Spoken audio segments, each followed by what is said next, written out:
Hello and welcome to the United Community Channel. My name is Jack and this is your latest Manchester United news and transfer news, and plenty to talk about. Obviously on the back of a disappointing enough result last night against Spurs in the Premier League, there's plenty of news circulating in the world of Manchester United, and we're going to get into all of it. As always, please smash a like on the video, hit subscribe if you're new to the channel, and of course, as always, get your comments into the comment section below, and we'll go through some of your thoughts and some of your opinions and all that as well.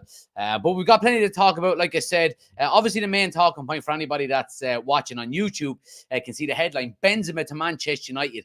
Is it a possibility? You know, Man United are looking for potentially a short-term solution to their striker problems. So we're going to talk about Benzema and the potential possibility or not of him coming to Manchester United. We're also going to talk about other potential striking options. Obviously, Manchester United have been linked with Guirassy in Germany, so we're going to talk about maybe the financials around that and whether United can actually get it done. Of course, we're going to talk about current Manchester United players as well. Anthony Martial is another big talking point today. There's been a lot of news surrounding another former Erik ten Hag player with Ajax and a centre-back that United are potentially being linked with, not in January, but potentially in the summer. Of course, Hannibal Mabry confirmed his, I suppose, loan deal to Sevilla, so we'll talk about that as well. And we're also then going to talk about a potential swap deal between Crystal Palace and Manchester United. We'd be getting a winger, they'd be getting a defender.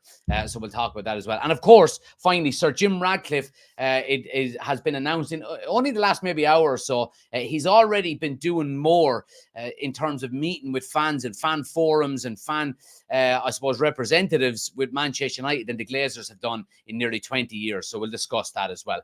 But let's jump straight into it, guys. And like I said, we're going to start with Karim Benzema. And obviously some conflicting reports over the last couple of days in relation to whether United could potentially actually make a move for him or not. It would be a 6-month loan deal. And, you know, obviously he's not going to leave Saudi Arabia when he's on, you know, pretty much €1 million a week. I think even more.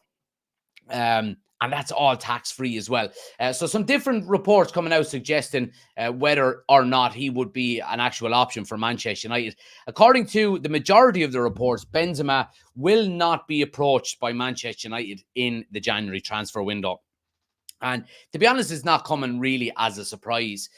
You know, we've spoke about this in depth over the last few days, and ever since there's been kind of, you know, just noises in the background potentially of Benzema, you know, would he make a move to Manchester United? Could United afford him? What way would a loan deal be structured? So on and so forth.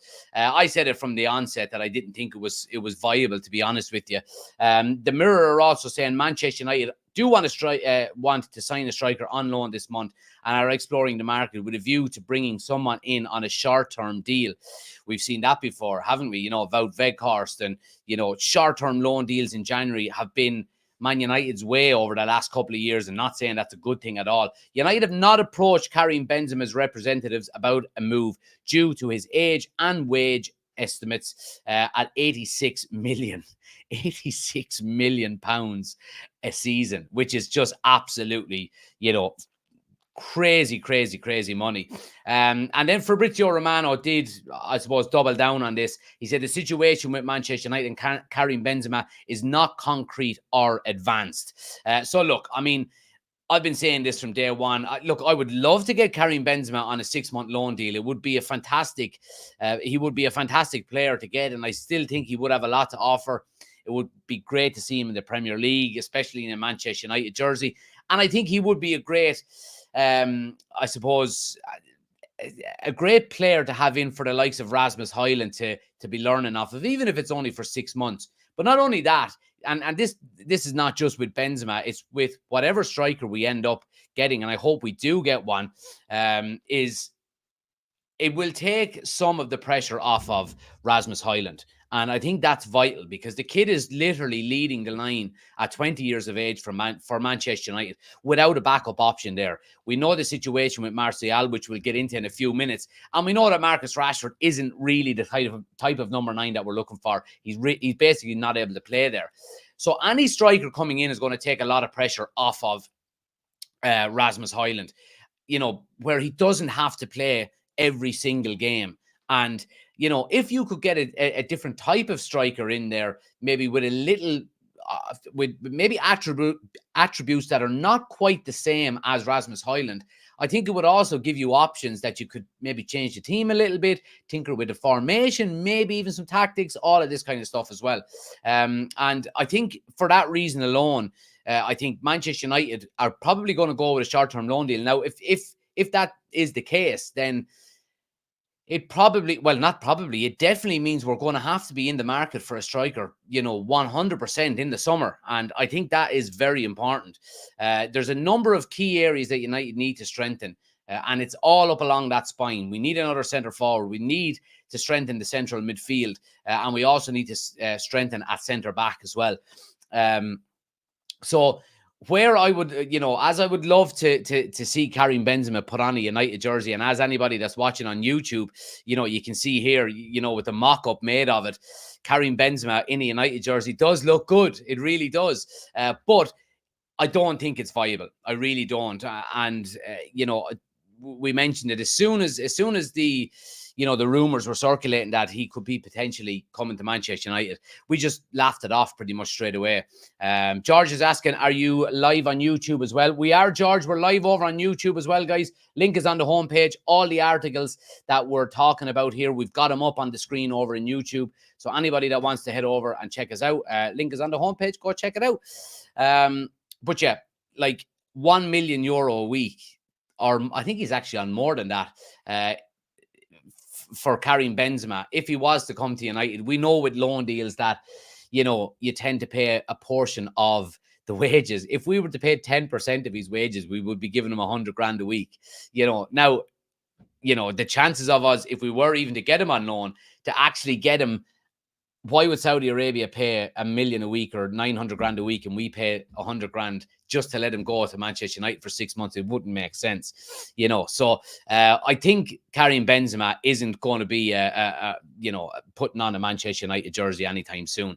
And for that reason, you know, I am a little bit disappointed. I would like to see him, you know, because I know it's a short-term loan deal. The one thing we say when it comes to, you know, signing players, whether it's on loan or whether it's full-time deals or, you know, proper transfer deals, is getting him in at the right price on the good wages on a certain, you know, contract length. And if Karim Benzema was to come in for 6 months and we were paying 100 grand a week, I would be delighted with that because the finances are not that bad, you know. Now, if Saudi Arabia says you can have him for 6 months, but you have to pay half his wages, and all of a sudden we're paying 500 grand a week for Benzema, he automatically is the highest paid player in the club. And he's probably the highest paid player in English football history. Well, not even, maybe Ronaldo probably got more at United. But yeah, it just wouldn't be feasible for Manchester United to do something like that. But let's see what you're saying in the chat here. Who have we got in? Matthew is in. Gary is there. Niall is in as well. We can't afford his wages. Charlie says definitely would take him for 6 months. Matthew says, I would love to have him, but only if we only had to pay a percentage of the wages. John is there as well. Good to see you, John. Danny says, hi, Jack. Did you hear the reports that Michael Elise to United and Wan-Bissaka going back to Crystal Palace? We're going to get into that in a few minutes as well. Yeah, it's on the agenda tonight. Clewin is in. He says, hello, my mate. I'm supporting your channel from South Africa, Durban. We need a striker. Appreciate you stopping by, Clewin. You're more than welcome into the community again, as always, guys. Niall says, after the dust settling on yesterday's result, is anyone starting to wonder if Erik ten Hag is the man for the job? People are losing faith. I still think he's the man for the job. Nothing has changed on the Erik ten Hag front, in my opinion. Nothing has changed in the last 3 or 4 weeks, and we've been saying for 3 or 4 weeks now, we've been saying for longer, probably 2 to 3 months, let's judge him when he's got a full squad, and he had a full squad last season, and look what he done. He got top 4, he won a trophy, got to an FA Cup final. So it looks like over the next couple of weeks, now we've got 2 weeks break, which is really good. Casemiro and Lisandro Martinez are back. Luke Shaw was pretty much back, but he dropped out with illness or something like that yesterday. Mason Mount is going to be back soon. Harry Maguire is going to be back. Ahmad has had an illness as well, so he's going to be back. Victor Lindelof is going to be back in the next few weeks. Terrell Malacia is supposed to be back around February as well. So let's judge Erik ten Hag over a run of games when he's got a full complement of players there. So yeah, that was the long answer. Short answer is I'm not losing faith yet. Oshin says, if reports of Erik ten Hag falling out with Shaw are correct, I wonder how Sir Jim will react. I didn't actually, I heard people talking about the reports, but I didn't actually see the reports. And yeah, if anybody has a link to them, put them up in the chat on YouTube and I'll have a look. But I heard some rumblings about, supposedly there was a bit of a fallout between Shaw and ten Hag. I don't know where it's coming from. It might be absolute bullshit, and it probably is absolute bullshit. So we'll reserve judgment on that for the time being. Ben says, no money is crazy. Be perfect for Highland to work with him, though. It would, absolutely. I hope he hasn't fallen out with Shaw, says George. Didn't hear that, says Niall.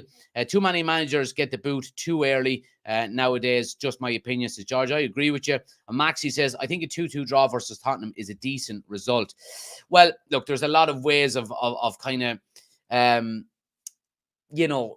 looking at it, a lot of people saying that, they were missing an awful lot of players. And while that is true, United are at home. And yeah, look, I just think we're in a bit of a funk at the moment. I think it's going to take a bit of time, obviously, once we get all of the players back. And I mentioned it in my Talking Points video today on YouTube that I think my final point was the players returning. What kind of a difference are they actually going to make returning to Manchester United? Given the fact that our season has been so poor and we're getting the fundamentals and the basics all wrong so far, not doing the thing like what I mentioned on the video earlier was there was a point yesterday where with a few minutes to go, the ball went out for a throw and Garnacho picked the ball up. And I think it was Bruno, it might not have been Bruno, or Rasmus Højlund, ran in past the Spurs backline. And all he had to do was throw it to him, and he was in away. But he kind of went, oh, you're offside, but you can't be offside from a throw. So it's small little things like that we're not getting right.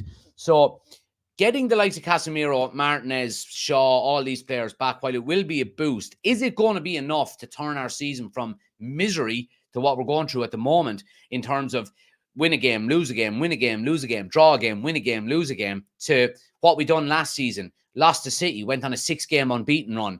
Lost to Arsenal, went on a 7-game unbeaten run. Lost to Liverpool, went on another 6-game unbeaten run. We need to do that again. So we'll see what happens when it comes to players coming back. It will be a massive boost having the likes of, Casemiro and Lisandro Martinez and Luke Shaw all back. But I don't think we're going to have a massive upturn instantly. I think it's going to be gradual. And for that reason, I think we probably will struggle to get into the top 4 over the remainder of the season. I think it's probably just a bit too much to ask. But anyway, look, guys, let's move it on while we're talking about strikers and going from Karim Benzema, who's completely not viable for Manchester United, to a player that potentially is. And obviously, we've been speaking about this guy for the past, couple of months nearly. United looking to hijack West Ham's pursuit of 19-goal forward. Newcastle also mulling over the bid. Now, this is in relation to Stuttgart striker Sergio Guirassy. And at the beginning of January, the Athletic claimed that Guirassy was indeed on United's shortlist. However, with little room for manoeuvre around financial fair play restrictions, it remains to be seen if they could acquire a forward permanently this winter. The 27-year-old's release clause is just £15 million, hence the interest from the likes of AC Milan, Newcastle and West Ham United. And the latter's pursuit is believed to be more advanced than the rest.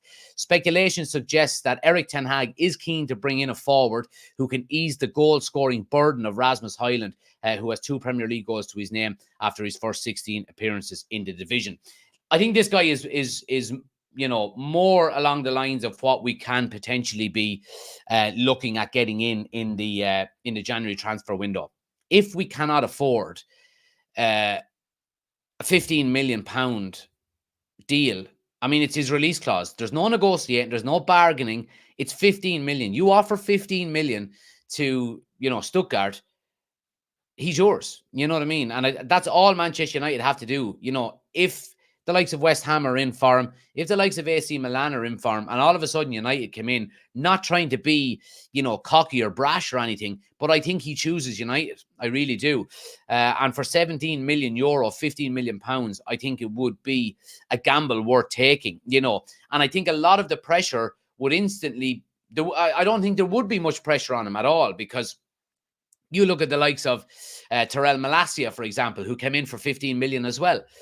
Not an awful lot of pressure on him because of his price tag. I don't care what anybody says. We look at the likes of Anthony, for example, for 100 million euro. And if we paid 30 million euro for him, the pressure would be nowhere near as high. It just wouldn't. And you would probably still have the same frustrations that, oh, Jesus, he's shite. We may get rid of him.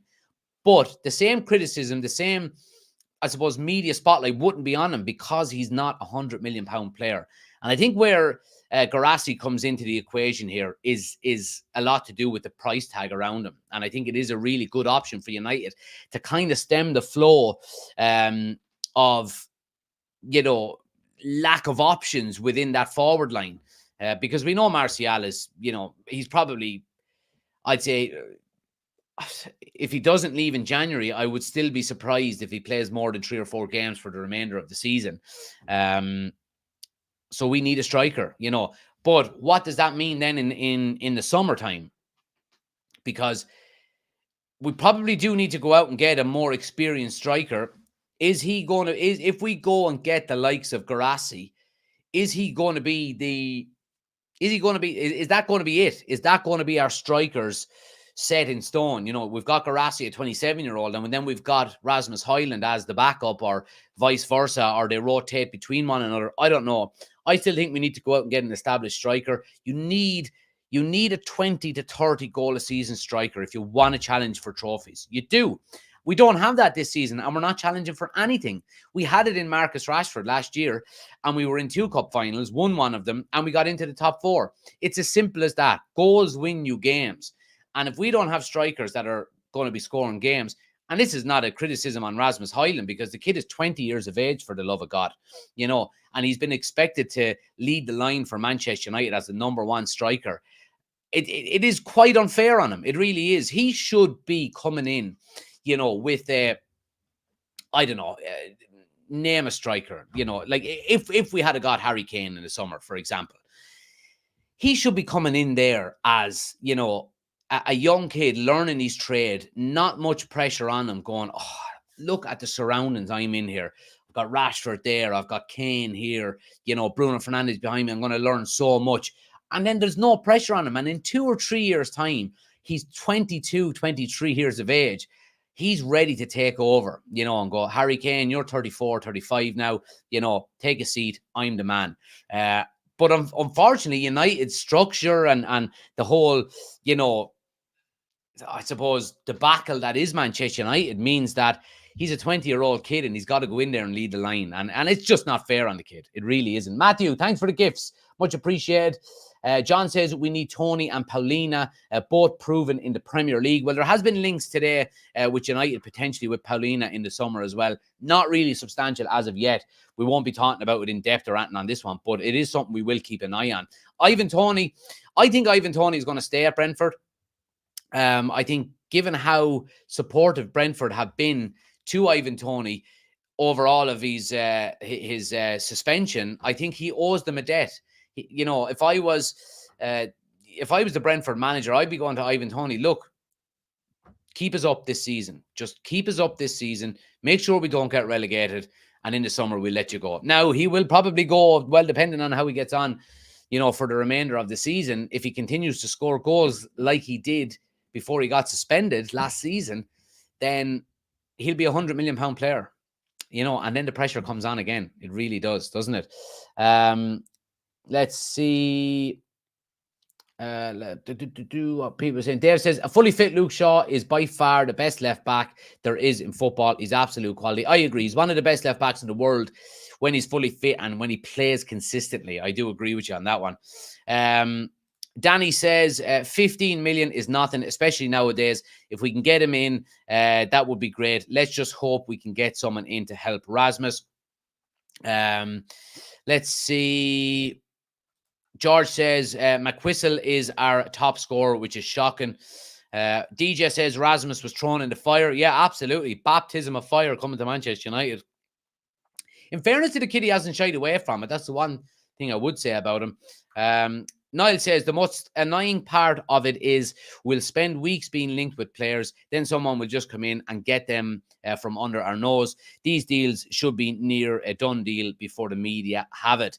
It's hard to keep things under the cosh with Man United because they're front page and back page headlines all the time. That's the issue.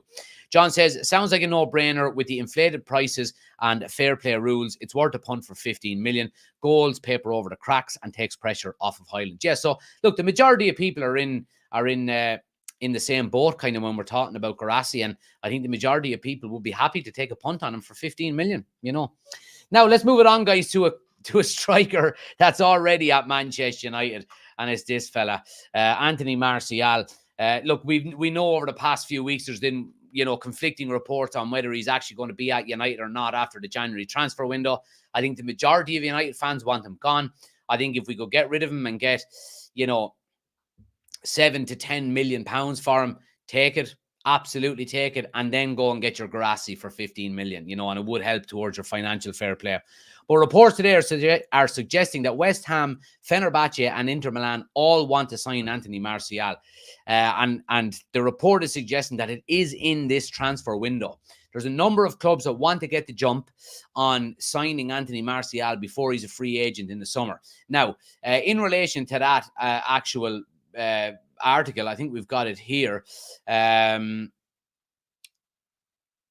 Where have we got it here? Yeah, so unless the situation turns around, Anthony Martial will not leave this winter. Man United are also unlikely to exercise the option of extending his contract for another year. So as we know, Martial potentially has, you know, United could extend his contract by a year. That further option that United put in pretty much every player's contract. Man United are not going to trigger that 1 year extension.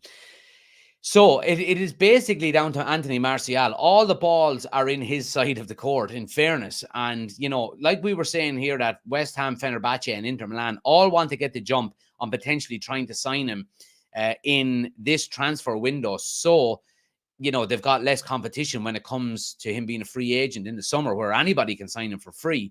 It is down to Martial. You know, he is, as much as it boils my blood to say it, he is well within his rights to not leave in this transfer window, continue to pick up his wages, and, you know, go for a free in the summer. And like we said before, like, there are two reasons for him not leaving. And the two main reasons, first and foremost, is he's not going to get the money that he's on about 290,000 euro a week at Manchester United. He would be lucky to get a quarter of that, I would say. He's not going to get that at any other club. And secondly, if he is a free agent in the summer, he will get a massive sign-on bonus for whatever club he signs. And a lot of people are saying, nah, he won't. No club will be interested in him. There will be clubs interested in him, you know. And if he goes, if he goes in January to a West Ham or a Fenerbahce or wherever it may be, your signing on bonus is not as much because the club have had to pay a transfer fee for you. When that transfer fee is not there and you're a free agent, clubs, to entice you to sign for them, will offer you, you know, will give you a 5 million, 6 million, 7 million signing on bonus. And he can potentially get probably higher wages on top of that as well, because the transfer fee doesn't need to be paid because he's a free agent. Now, from the Mail, they're also saying Martial looks increasingly likely to see out his contract at Manchester United, as he is not convinced by options available to him in the window. Not convinced, Anthony, are you? You know, you're not convinced about options available to you. What fucking options are going to be available to you in the summer that are not available to you now? I'll tell you that. Zero. Fucking big fat zero. Injury record, attitude, consistency. It's all there, plain to see. And whatever is available to him now is probably going to be the gist of what's going to be available to him in the summer. Now, you may have the likes of a Saudi Arabia come in the summer, sign him for free, and give him $1 million a week, or whatever it may be. But if that was the case, why would Saudi Arabia not do that in January anyway? So I don't know if he's going to go. I don't know if he's going to go to Saudi Arabia specifically. Like, there was reports suggesting that he was potentially looking to, get into the French squad for Euro 2024 next summer. And, there's Delusional and then there's Anthony Martial, So look, Anthony Martial, we'll see what happens between now and the end of the transfer window. But I wouldn't be surprised if he's here once the transfer window shuts at the end of January. Let's see what people are saying here. Niall says, Martial, a striker I'd never have known. Bring me Benzema, says Chris. Yeah, we're just speaking about it. I don't think it's going to happen, though. Let's see. Finn says, those clubs better have a serious medical team on standby. Danny says, I'm absolutely sick and tired of Anthony Martial. He should have gone 5-6 years ago. And the only reason why he's still here is because of player power, which is a massive problem at the club. Well, I think while I agree with a lot of that, Danny, I would say it's Manchester United's fault that he's still here. They were the ones that offered him a new deal. I think he got 3 contracts at Manchester United in his 9 years. Manchester United gave him the contract. As much as I hate saying it, he's well within his rights to just go, no, I'm staying. I'm not fucking leaving. As the Wolf of Wall Street would say. Probably another player that will bleed us, says George. Let's see. Chris says Shaw and Eric Ten Hag had a dust up. Sell him. Chris, will you do me a favor and actually send me the link of that article? Just put it up in the chat here because I want to have a quick read of it and see where it's coming from. I suppose the strength of the actual article itself. If you've got the link to it, please will you just put it up in the chat? If not, it's okay. George said, does anyone know how to stop the ads? Yeah, become. I think it's if you get YouTube Premium, if you sign up to YouTube Premium, there's no ads. But yeah, look, just skip them if they come. You don't get them all of the time. But I do apologize. But look, it has to be done as well. Moving it on then, guys, and we're going to go from one end of the pitch to another, and we're going to talk about centre back options because it is an area that we're going to need to have the strength. What? Jesus, what did I just say there? We're going to need to have the strength. We're going to have to strengthen. It's not going to be in this transfer window, I don't think, but it is potentially going to be in the summer. Now, we do know Eric Ten Hag loves signing former players from Ajax and from the Eredivisie in general. Now, this player did play for Eric Ten Hag, but he's currently in the Bundesliga and he's with Bayern Munich. So reports are suggesting a move in the summer is not out of the question for De Ligt at Bayern Munich. Eric Ten Hag is very interested in signing him. Ten Hag remains as manager at Man United beyond the summer.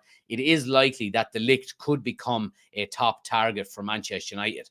And this is coming from Plettigol, who is, you would put him up there with, nearly a tier 1 reporter. He works for Sky in Germany, and he's pretty on the ball when it comes to German transfers and German players in general and the Bundesliga and so on and so forth. I mean, this guy would be a brilliant signing for Manchester United. He really would. I just want to see, actually, while we're here, how long he has left on his contract. On July the 19th, 2022, De Ligt signed for Bundesliga champions on a 5-year deal for a reported fee of 67 million. So he's got 3 years left on his deal. He would be an expensive signing. He would be an expensive signing for Manchester United. I think you would probably be talking similar to what Bayern paid for him, 60, 70 million. That's euros now. So, I mean, if you could get De Ligt for 50 million to 60 million pounds, it would be a brilliant signing for Manchester United. It really would. And, if we look at his player profile, he's 24 years of age. He's in his prime. I want to have a quick look as well at any potential injuries that he may have had. Let's see. Injury history and how he's actually doing at Bayern Munich with it. I'll put it up on the screen for everybody to see here. Inner knee ligament tear. All right, okay. That's first and foremost, that's not good. He had the same issue in 2022. Now it only kept him out for 10 days. And then again, he had it only back in November. He was out for 42 days. So his injury record, I mean, a bit of a concern there. But if we look at the games he's played so far this season, let's have a look at this season and we'll go from there. Games played so far this season, he's played 12 games. And yeah, he's been out for 1, 2, 3, 4, 5, 6. And he's been on the bench for 1. So yeah, he started every game bar 1. I mean, it does bode well for him. I think he would be a fantastic signing for Manchester United. I really do. 24 years of age, you're getting a player in his prime. And I think, obviously we would have to look into it a lot more and see, if he's the type of player that, you don't want recurring injuries and you don't want fitness issues and so on and so forth. But if you're looking at a player that, we're talking, he's right-footed as well, I presume. Which is good. You're talking about a really strong upgrade on Rafael Varane, and you're talking about De Ligt and Martinez as a centre-back partnership is something that we could really get excited about. We really could. But look, it's a long way off. It is promising that, United are getting linked with players like him, and they are the type of players that we should be looking to sign if we're looking to, really start to progress and improve the team under some Jim Radcliffe and the new structure and so on and so forth. But let's see what people think about it. Are you from Kilkenny? Says Sam. I am. I like the look of the young lad. We got Cambuala. Is it rubbish with names? Yeah, Cambuala, yeah. He does look good. He looked composed. He looked comfortable, any time he's played for United so far this season. I mean, if he's the guy to step up and take over from Varane, I'm all for it. Nothing better than an academy player coming through and doing the business for you. Finn says, players and managers clash all the time. It's just bigger news at United. Spot on. Yep, spot on. Have to agree. P says, would he move to a non-Champions League side? Good point. And it's something that United do have to consider because, the chances of us getting top 4 this season are getting less and less as the games go on. Now, unless we have a brilliant second half to the season where we go on a really good a couple of really good runs, where you might put 6 wins in a row together or whatever it may be. But it is something that you do have to factor in. If Erik ten Hag is still the manager there, you do have the plus of, previous manager, previous player, and the relationship is already made between them. So, I think, was it Gary Neville that mentioned it the other day, or was it last night on Sky? I was looking back on it this morning. I think it was, or whoever it was that said it. Man United are not a really attractive proposition at the moment in terms of the club and how it's run over the last few years with the Glazers and so on and so forth. So if you're not signing because of that, the chances of you signing are because of the manager. And he said Erik ten Hag is not really showing the kind of consistency you would want to see to attract big players to the club. And it was a very valid point, in fairness. Danny says, De Ligt would be a great signing for Man United. Let's just hope he would be willing to join us. Something to keep an eye on. Absolutely. And Reece says, where are we on Todibo? We were going to sign him. Yeah, it's gone a little bit quiet on Todibo. I think he'll probably stay put for January. But we'll keep an eye on and bring it to you if there is any update. But I would be happy with Todibo as well. He's another fantastic signing. Absolutely, he is. Anyway, guys, outgoings at Manchester United.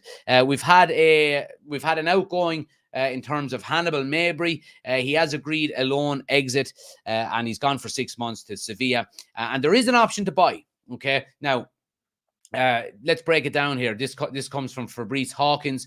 I'm not sure what journalist or what that he works for. But the full details of Sevilla's loan contract is a 6-month loan. There's a 17.2 million buy option if they want to buy at the end of the loan. It's not an obligation, so they don't have to if they don't want to. And then if they do, Manchester United will have a buyback clause of 30 million. Okay. I think this is good. I think this is good negotiating. I really do. I think we're starting to see already, even though Jim Ratcliffe and all of the structure that he's going to put in place is not set in stone yet, he has to be made aware and sign off on every transfer before it's done. And I think we're starting to see a little bit of good business being done already. 17.2 million buy option. I think, for a player like Hannibal, I would like it to be a little bit higher. I would like it to be around maybe 20, 25 million. But I think a 30 million buyback clause is quite reasonable. It really is. And, he could go to Sevilla and absolutely tear it up. And we've got a buyback option on it. And I think it's good business. And I think if you are selling academy players, you cannot keep every single academy player. It's not feasible to do that. And it is always disappointing when an academy player, doesn't really stake his claim in the first team.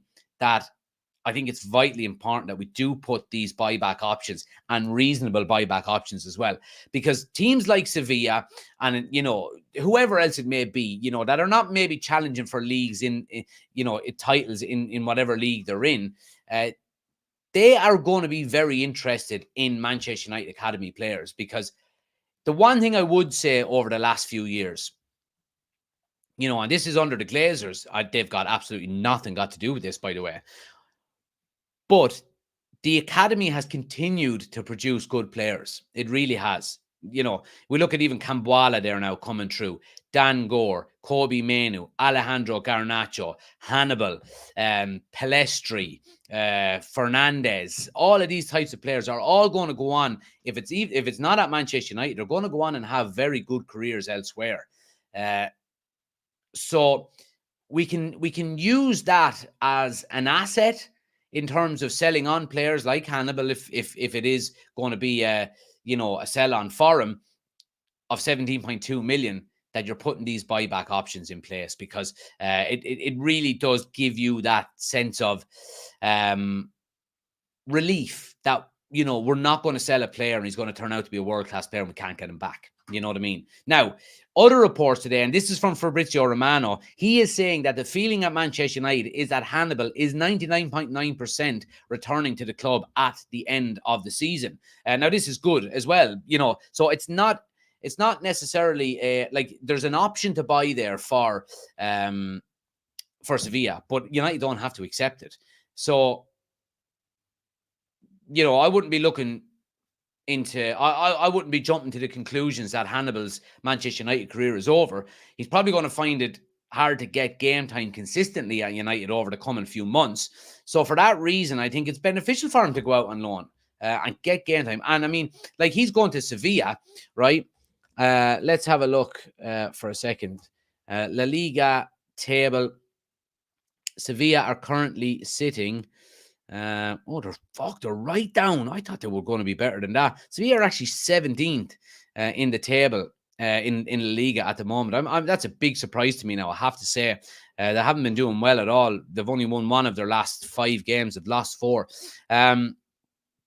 So yeah, I mean, the chances of Hannibal coming back to Manchester United are quite high, and I'm happy to hear that as well, because I would like nothing more for him to go out, get some experience, improve, and come back then, and we've got a bang good player coming back into it. Because we've mentioned it already, didn't we, that center midfield is an area that we're looking to improve on. So rather than having to go out and spend 60, 70 million on a player in the summer, you might be able to get the likes of Hannibal back, after a loan deal, and he's improved massively. So let's see what happens.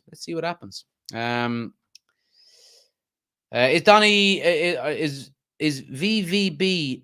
Who's VVB? Van de Beek? VDB maybe? Van de Beek is gone anyway. He's gone on loan. P says, I don't like this aspect of FFP where academy players are just sold for big plus in the positive column on the accounts. I understand, P. I do. I totally agree with you. And I don't want players being sold for the sake of being sold. We're not selling Hannibal. He's gone on loan. There is an option to buy. And, United will be looking at him closely over the next few months, seeing him. How do you get on in a relegation battle? Because obviously, Sevilla are in 17th at the moment. So let's see how he gets on. If he goes there and doesn't really do anything, then United can go, right, we can sell him if they want him, and so on and so forth. But the option is there. Manchester United will not sell. Eric Ten Hag says specifically, one of the first things he said when he was asked about, the academy and youth players when he took over at Manchester United was, youth players will only come in and play in the first team if they are as good or better than the players that are currently there. And I like that, because not only does that kind of take away the pressure to have to play academy players for the sake of it, but it also puts a little bit of pressure on the academy players themselves, to kind of say, if I want to get into this Manchester United first team, I need to be ripping it up. And it will, hopefully over time that will increase standards within the academy. But like I said, we've had Menu, we've had Kambwala now, we've had Garnacho, Pelestri, Fernandez, all these types of players coming through that, like I said, if they don't make it at United, they'll go on to have really good careers. Danny says 17.2 million for Hannibal is better than nothing. It's money in the bank that will go towards buying players. Let's just hope there are more outgoings. Well, that 17.2 million, Danny, won't be coming until the summer, if at all it does come. Selling academy players is 100% profit, says Niall. Yeah, which is a good point as well. Chris says, I will keep looking. I can't find something in terms of Shaw commenting on Sancho's post. I'm just going to say straight off the bat here now that that's bullshit, because I think 5 or 6 of the United players commented on it. So I think I wouldn't believe that now. Now I'll have a read of it if I can find it, but yeah. Romano says sell-on clause to Hannibal. There's nothing mentioned of it here. It's mentioned that there's a 30 million buyback clause if we want to take it. And I'm sure there would be. I mean, there's a sell-on clause for all young players as well. You just want to make sure that you can get as much for it as you possibly can. Final bit of transfer news, guys, before we go on to the last bit of Jim Radcliffe stuff. And that's in relation to a swap deal, potentially. Man United hold talks over a swap deal to beat Chelsea and Liverpool to attacking transfer. And that's in relation to Elise of Crystal Palace. Manchester United have reportedly held talks over a summer transfer deal of Michael Elise that would see Aaron Wan-Bissaka move to Crystal Palace as part of the deal. I would hate to see Aaron Wan-Bissaka leave, but it has been something that I'm kind of coming to terms a little bit with. Delors just signed a new 5-year contract last year, and I don't think Delors is good enough either. So the chances are Aaron Wan-Bissaka is probably going to be the one to leave. And if he does do that, I would like to bring in a rock-solid fullback with Delors being the backup. You know what I mean? Like your Frimpongs or whatever it may be. According to a report from ESPN, who had that Chelsea and Liverpool are also interested in Elise, though they suggest that the inclusion of former Palace defender Wan-Bissaka could swing things Man United's way. The Red Devils signed Wan-Bissaka a few years ago, and it's fair to say he's not really lived up to expectations at Old Trafford, blah, blah, blah. Elise has looked hugely exciting in his time at Selhurst Park, and he'd surely be a major upgrade on Anthony at Man United. Well, these reports are pretty much hitting the nail on the head straight away, because we need a right winger. We need a right winger. And one that can come in and go, this is my fucking spot now. And I think Elise could do that, And now, look, I've been happy with Garnacho on the right-hand side. I really have. My concern there is how happy is Garnacho long-term on that right-hand side. He does prefer the left. Is it going to be a straight shootout then between Garnacho and Rashford for that left-hand side? I would like to see a scenario where Elise, Rashford, and Garnacho, our three main wingers, are rotated in and out. You know what I mean? You might have Elise and Garnacho one week, then you'd have Garnacho and Rashford the next week, then you'd have, Garnacho and Elise the next week, whatever it may be. So yeah, I mean, look, these are the types of players that, you want to be getting linked with. And I would be disappointed to see Aaron Wan-Bissaka go the other direction, because I love old school defenders, and he is an old school defender. I mean, that tackle he put in last night that he actually got a yellow card for, I think the yellow card was a disgrace. It wasn't even a free. I love that side of him. Old school fullbacks are hard to come by these days in modern football. And he does have his limitations going forward. He does. And I don't think he is the solution to United, getting back to winning, trophies and Premier Leagues and stuff. But I would like to have, an established right back there with maybe Aaron Wan-Bissaka as the backup. But, we can't have our cake and eat it, can we? Paired says, if Eric does get sacked, would you take Julian Nagelsmann? Probably not, to be honest with you. Yeah, probably not. I haven't really given it any thought, to be honest with you. I just, I want Eric Ten Hag to succeed, and that's kind of what I'm focusing on at the moment. Colin says, is Benzema really going to United? Why he is 40 and an old age pensioner? Let me just put this on the screen. There we go. Man United will not make an approach for Benzema. So yeah, answers that. I would let Aaron Wan-Bissaka leave for Elise, and we get Frimpong. Benzema to United, no chances. Arsenal for life. Yeah, we're all in agreement on that one. Danny says Aaron Wan-Bissaka is a player we need to keep. You can't replace players like him. He must be better than Delors. Pear says as long as we don't do some BS bidding and offer far more than we should. Yeah, well, hopefully them days are over now with Jim Ratcliffe and the new structure going in and so on and so forth. Speaking of Jim Ratcliffe, Jim Ratcliffe has already done more in terms of meeting the fans and, sitting down and getting, putting his plans on the table to them than the Glazers have done in nearly 20 years. Jim Ratcliffe holds his first meeting with Manchester United fan group.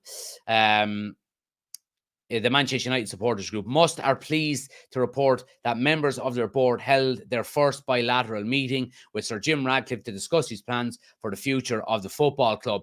Ratcliffe was joined at an hour-long meeting by Sir David Brailsford, Jean-Claude Blanc, and other senior club officials. A number of topics were on the agenda for discussion, including bits about where the club is at and what needs to happen to restore United back to the top of English football. It should be seen as a positive that Ratcliffe is willing to open dialogue with fan groups like Must, who do an incredible job representing match-going fans. Even though Ineos are still waiting on ratification from the Premier League, it is impressive that they are willing to get these meetings done now rather than waiting for a deal to be given the green light. Must felt Ratcliffe was as open as he could be, and report that his main message was that everything at United needs to be ruthlessly focused on creating winning teams on the field. That is something all fans can get behind. It's also great to hear how Ratcliffe views United as a community asset, and stressed that he has not bought 25% of the club to make money. The relief. I think we all knew that already, but the relief, it's great to hear these positives coming out of the club, and it's brilliant to see Ratcliffe. He's not even got his feet under the desk at Old Trafford yet. He hasn't been ratified, and he's already going and doing these meetings. It's brilliant to see. It really is, and long may it continue. On Monday, Sir Jim Ratcliffe met members of the club's fans advisory board and to introduce himself and hear fans' perspective also. He also held a video meeting with the club's larger fan forum. Later, he met a range of local civic leaders from Trafford and Greater Manchester to discuss United's role in the local community and the potential redevelopment of Old Trafford. Well, that just ticks all the boxes, really, doesn't it? And it's great to see that at long last, we're starting to get some positives coming out from the hierarchy of Manchester United. And it can only be a positive. And I think we're starting to see, when Jim Ratcliffe was announced as the winner of the race, people were going mad, you know. And I didn't get too I wanted the Glazers out. I wanted a full sale, but I wasn't disappointed that Jim Ratcliffe was getting involved with Manchester United. A lot of people were calling him a snake and a rat because he was keeping the Glazers there. He's got a plan for full ownership. He just can't do it all in one go.